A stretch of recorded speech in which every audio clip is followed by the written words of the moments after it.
অনেকেই বলেন চরমানে হুজুর বদ্ধ হয় বলে আমার ক্যামেরা নষ্ট হয়ে গেছে। ক্যামেরা সংক্রান্ত কিছু বিষয় শেষ দিকে আমার আলোচনা আছে। এখন গুরুত্বপূর্ণ আলোচনাটা আগে করি। দেখেন, চরমনাই হুজুর সম্পর্কে এমন কিছু ইনফরমেশন দিব, এমন কিছু বিষয় সামনে নিয়ে আসতে চাই। ওনার বিষয়টা, ওনাকে আসলে চিন্তা আপনাকে বরাবরের মতো সাহায্য করবে। দেখেন, উনি কিছুদিন আগের আলোচনায় বললেন যে আবার কেউ রাজাকার না, মুক্তিযোদ্ধা হিসাবে শিশু মুক্তিযোদ্ধা হিসাবে নিজেকে প্রমাণ করার চেষ্টা করছেন। সংসদে এই যে কার পরিবার মুক্তিযোদ্ধা আছে না আছে এগুলো নিয়ে আলোচনা, এগুলো হাস্যকর, সময় নষ্ট, ধোকাবাজি, এগুলো অনেকটা জামায়াতকে ঠেস মেরে জামায়াতের কেন্দ্রিকে অনেকটা বলেছেন। এটাই দেশের মানুষ বুঝেছে। আমার প্রিয় শ্রদ্ধেয় যে পীর সাহেব, আমাদের বড় ভাই, মানে আগাগোড়া আমাদের প্রিয় মূর্খ ভাই হিসেবে পরিগণিত। বলে 2 যোগ যাবত রাতে ঘুমায় না, উনি স্টাডি করেন, মোতাআলা করেন। কি স্টাডি করেন আল্লাহ ভালো জানে। ওনাকে যদি কোনো জায়গায় তম্মগত কোনো একটা বিষয় দিয়ে দাঁড় করানো হয় যে 10 মিনিটে এই বিষয় আরবিতে আপনি মোনাকাশা করেন অথবা আপনি এই বিষয়ে কিছু বক্তব্য দেন, মহাদরা করেন, ওনার পক্ষে সম্ভব না। যদি সত্যি স্টাডিপূর্ণ মানুষ হতেন ছাত্র জমানা থেকে বা এই পর্যন্ত, তাহলে এই বিষয়গুলো ওনার মাথায় আমাদের আগে আসার কথা। সংসদে বাংলাদেশ জামায়াত ইসলামের যারা এরকম কথা বলার চেষ্টা করছে, ওনাদের মুক্তিযোদ্ধার পরিবারটা, এই কথাগুলো কি একেবারে অযাচিত? যদি তাই হয় তাহলে সহিহ বুখারীর একটা বর্ণনা, যে বর্ণনাটা বিশাল একটা কনভারসেশন, বাদশা হিরাক্লিয়াসের সাথে আবু সুফিয়ানের কনভারসেশন, এই কনভারসেশনটা আবার সিরাতুন নাবাউই আলী আবি আল হাসান আন-নাদাউই ওনার কিতাব 1 নম্বর খণ্ড 410 নং পৃষ্ঠায় একটু সুন্দরভাবে সাজায় আনছে। বুখারীর বর্ণনা, তবে উনি কনভারসেশন আকারে জিনিসটা সাজাইছে সুন্দরভাবে, আর কি লেখায় সাজাইছে। তো ওখানে এইভাবে আসছে যে ফাকালা লিতুরজুমান, যখন আবু সুফিয়ান বাদশা হিরাক্লিয়াসের সাথে কনভারসেশন করে, তখন ওনাদের মাঝে একজন তর্জমাকারী, মানে এম্বাসির লোক সামনে আনছে আর কি, মানে যে আরবি থেকে বাদশা হিরাক্লিয়াসকে এটা তর্জমা করে দিবে বা বাদশা হিরাক্লিয়াসের কথা আরবিতে তর্জমা করে আবার আবু সুফিয়ানকে শোনাবে।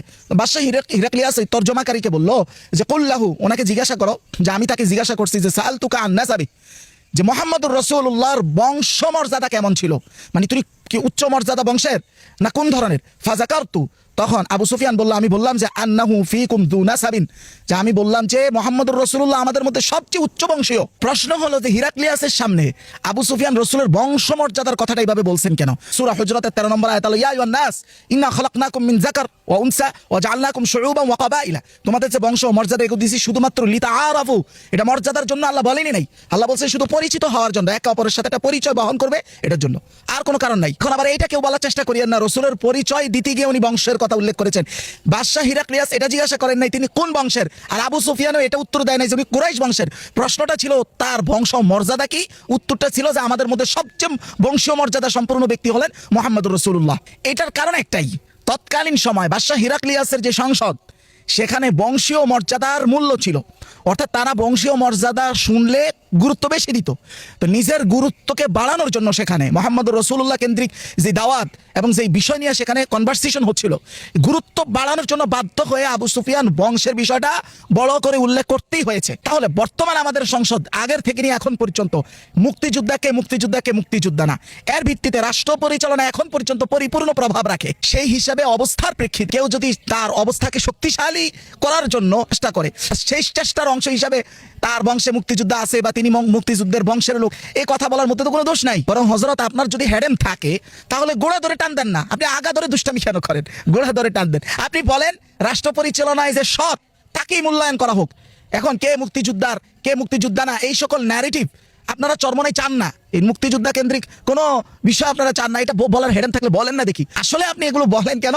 আমার শ্রদ্ধেয় পীর সাহেব হুজুর, আসলে আল্লাহ ভালো জানেন, আমাদের এটা মনে হয়, যদি ভুল হয় আল্লাহ যেন ক্ষমা করেন। অনেকটাই হিংসা পরায়ণ মানুষ। তখন এই আলোচনা হয়েছে, ওনার ভিতরে একটা অন্তঃসার শূন্যতা উনি অনুভব করছে। তো এখন উনি বলেন সংসদে এটা আলোচনা করা বেকার, অথচ নির্বাচনীয় যখন মাইকিং করে ওইটার মধ্যে ওনারা এই জিনিসটা সংযোগ করেছেন। আমাদের চাঁদপুরে আরো বিভিন্ন এলাকা আমরা দেখেছি যে মুক্তিযুদ্ধ কেন্দ্রিক, মানে তাদের কোনো কাঁদা, তাদের গায়ে কোনো ধরনের দোষ নাই, এইটা মাইকেও এর মধ্যে পর্যন্ত ওনারা এনেছেন। কেন এনেছেন? হ্যাঁ, ভোট ভিক্ষার জন্য যখন ওই একই মুক্তিযুদ্ধ বিষয়টাকে উনি বিক্রি করেছেন, ন্যারেটিভটাকে, ইমোশনাল ব্ল্যাকমেইলটাকে যখন বিক্রি করেছেন, ওইটা সময় নষ্ট হয় না, ওইটা জাতিকে ধোকা দেওয়া হয় না। আলোচনা, বিরোধী দল আলোচনা করলে ওনার যত সমস্যা। শুধু কি এতটুকু ভাই, যেই লোক বলে কোরআন নাজিলের সময় আমরা থাকলে আমাদের বাপ দাদাদের নাম চলে আসতো, আমরা তাহলে ভাই কি পরিমাণ নির্লজ্জ নির্বোধ হলে মুক্তিযুদ্ধ কেন্দ্রিক এই কথাগুলো আমরা নিয়ে চুলকানি দেখাই। অথচ এর চাইতে গর্হিত এমন কথা আমাদের থেকে এসছে, আমাদের শ্রদ্ধেয় হযরতদের থেকে এসছে, যেটা শুধু জাতির সময় নষ্টের শামিল না, পুরা জাতির ব্রেন নষ্টের শামিল, যেটা যুগ যুগ ধরে এই পীরগিরি ছদ্মবেশে কি আমরা করে আসতেছি না। এবার মূল কথায় আসি, ওনাদের রাজনৈতিক কৌশল খুবই ক্লিয়ার। ওই যে আলী হাসান ওসামা ভাই বলছে না যে ওনাদের কৌশল হচ্ছে বিরোধী দলের বিরুদ্ধে থাকা, একেবারে এক্স্যাক্টলি এটা একটা সত্যনিষ্ঠ কথা। আমাদের সরমানে হুজুরের সিস্টেমটাকে আমি যখন গত হাসিনার সময় আমি আশ্চর্য হইতাম, আমরা এটা বুঝে আসতো না, কিরে ভাই বিএনপির লোকেরা ধান খেত পাট খেতে থাকে, এদের কোনো অস্তিত্বই এখন মানে যায় অবস্থা। ওই সময়ও সব বাদ দিয়া উনি প্রায় মানে হুঙ্কার দেয়, বিএনপির বিরুদ্ধে হুঙ্কার কেন দেয়? উনি ওনার মুরিদানদেরকে ধরে রাখতে আওয়ামী লীগের বিরোধিতাও করেছে, সেই জায়গা থেকে ওনার একটা অবস্থা তুলে ধরছে, আবার আওয়ামী লীগের চাপ সামলাইতে বিএনপির বিরোধিতাও করেছে। কারণ আওয়ামী লীগও তখন চাইতো যে এমন একটা দল থাকুক যারা এক ধরনের তাদের শ্যাডো ছায়া হিসাবে কাজ করবে একটা সিস্টেমে, যেই দলটা অনেকটা সরমনাই ছিল, মানে শ্যাডো হিসাবে কাজ করতো। মানে আওয়ামী লীগ যে কাজটা ধর্মীয় লাইন থেকে, যেমন বিএনপির ওখানে এটা প্রয়োজন, কিন্তু ধর্মীয় লাইন থেকে আওয়ামী লীগ চাইলেও 100% একটা জামায়াতকে বা বিএনপিকে ডিস্ট্রয় করতে পারে না। ধর্মের যে একটা শক্তি, এটা কিন্তু আওয়ামী লীগের হাতে নেই। আওয়ামী লীগের হাতে কোন শক্তিটা আছে? মুক্তিযুদ্ধের শক্তি দ্বারা তারা কাজ করতো, তাই তো? কিন্তু ধর্মীয় শক্তিটা অনেকটা আছে এই সরমনের হাতে। তো আওয়ামী লীগ কি করতো? তারা মুক্তিযুদ্ধের ন্যারেটিভ দিয়ে বিএনপিকেও শেষ করার চেষ্টা করতো, আমাদের জামায়াতকেও শেষ করার চেষ্টা করতো। আর ধর্মীয় শক্তির ক্ষেত্রে, মানে ধর্মীয় শক্তির জায়গা থেকে কাজে লাগাইতে হলো সরমনাইকে। তো সরমনাই আওয়ামী লীগের বিরোধিতা করে নিজের ইন্টারনাল যে অবস্থান ওইটাকে ঠিক রাখতো, আবার এই আওয়ামী লীগ বিরোধী যতগুলো দল আছে ওদের বিরোধিতা করে আওয়ামী লীগের শ্যাডো হিসাবে কাজ করে, আবার তাদের নেক নজরও নিত। মানে এতটা ব্যালেন্সপূর্ণ রাজনীতি এর আগে কেউ করছে কিনা আমার এটা জানা নেই, অত ইসলামের ব্যানারে করছে কিনা জানা নেই। যাই হোক, এখন যেটা হচ্ছে দেখেন, এখন বিএনপির বাদ দেয়া উনি সবচেয়ে বেশি বিরোধিতা করে কার? জামায়াত ইসলামের। বিএনপিরও কিন্তু এটা ভাইদেরও এটাই দরকার। বিএনপির ভাইরা মুক্তিযুদ্ধকে ব্যবহার করে তারা প্রতিরোধ করার চেষ্টা করতেছে কাকে? বাংলাদেশ জামায়াত ইসলামকে। কিন্তু বিএনপির হাতে ধর্মীয় শক্তিটা তো ওইভাবে নাই, ওইটার জন্য আবার শ্যাডো হিসাবে ব্যাকআপটা দিতেছে হলো সরমনাই, যারা ধর্মীয় শক্তির জায়গা থেকে আবার জামায়াত ইসলামকে এই প্রতিরোধ করবে। তো এই যে দেখেন, সে বিএনপিরও বিরোধিতা করবে, করে তার ইন্টারনাল তার যেটা বিশ্বস্ততা ওটাও ধরে রাখবে, আবার বিএনপির শ্যাডো হিসাবেও কাজ করবে, করে বিএনপির পক্ষ থেকে যে চাপ আসতো ওইটার থেকেও তিনি বেঁচে যাচ্ছেন। তো দিন শেষে আপনি যদি টোটাল হিস্ট্রিটা দেখেন, যে ইসলামী রাজনীতি উত্থানের জন্য সবচেয়ে ক্ষতিকর একটা দিক হচ্ছে ওনারা। আল্লাহ ওনাদেরকে সহি বুঝ দান করুক।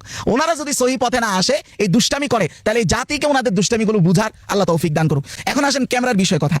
অনেকে দুষ্টামি করে বলেছেন আর কি, সরমান হুজুরের বক্তব্য বলে ক্যামেরা নষ্ট হয়ে গেছে। আচ্ছা, ক্যামেরা সত্যিই নষ্ট হয়েছে।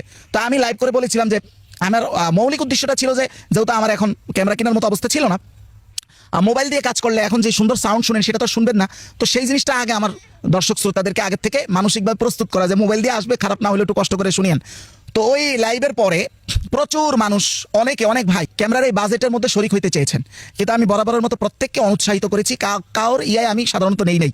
তো শেষ পর্যন্ত আমার দুই ভাই অনেকটা জোরপূর্বকই ওনারা শরিক হয়েই গেছেন শেষ পর্যন্ত। তো এর মধ্যে আমাদের ইউকে প্রবাসী আমাদের ভাই খালেদ ভাই, উনি প্রথমে তো উনি চাইছিলেন মনে হয় যে 50-60 হাজার টাকায় উনি শরিক হইতে, কিন্তু আমি ওনাকে অনেক বুঝায়া নামাইতে শেষ পর্যন্ত উনি 30 হাজার টাকা তাও দিচ্ছেন, সেটাও অনেক বেশি। আমাদের আরেক ভাই নুরুল ইসলাম রুবেল ভাই, উনিও নতুন একটা লেন্স নেওয়ার জন্য প্রায় 12,000 টাকা দিচ্ছেন। তো আমাদের এখন টোটাল খরচ, আমাদের আগের যে ক্যামেরাটা, ও আমার এক মুসল্লিও জোরপূর্বক আমাকে 1,000 টাকা দিচ্ছে। সার্ভিসে নেওয়ার পরে প্রথম ওনারা বলেছিলেন 12,000 টাকা লাগবে, পরে খোলার পরে দেখছি এমন কিছু হয় নাই, 1,000 টাকার বিনিময়ে ক্যামেরাটা ঠিক করা গেছে। তো পরবর্তীতে ভাইরা যে টাকাটা দিচ্ছে, পরে আমি চিন্তা করলাম টাকাটা কি করা যায়। তখন এই নতুন আরেকটা বডি, আগের ক্যামেরার বডিটা আমি সেল করে দিয়ে নতুন বডি নিছি আমরা, এটা হচ্ছে 200D Mark II আর কি। এই বডিটা মোটামুটি 43,000, আর নতুন আরেকটা লেন্স নেওয়া হচ্ছে, সেটা মোটামুটি 11,000 টাকা সামথিং আর কি।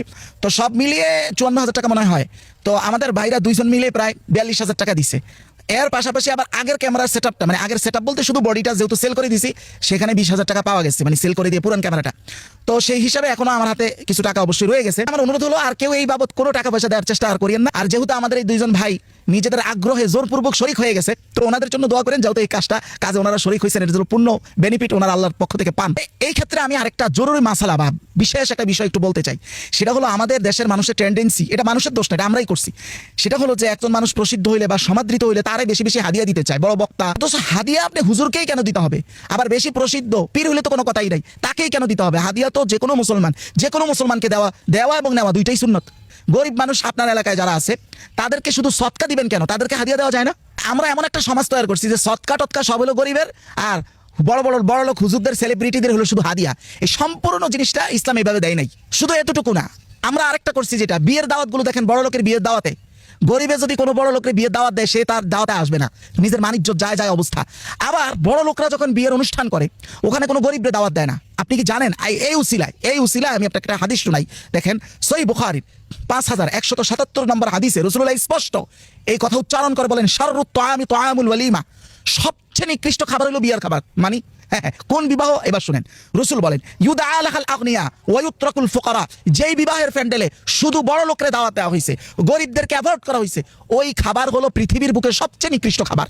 এরপরে রাসূলুল্লাহ বলেন ওয়ামান তারাকা দাওয়া ফাকাদ আসাল্লাহ রাসূলা, কেউ যদি অহংকার করে, গরিব মানুষ দাওয়াত দিয়েছে দেখে তার দাওয়াতে যায় না, আল্লাহ রসুল বলেন এটা যদি কেউ করে অহংকার বশত, সে আল্লাহ এবং তার রাসূলের অবাধ্য হইল।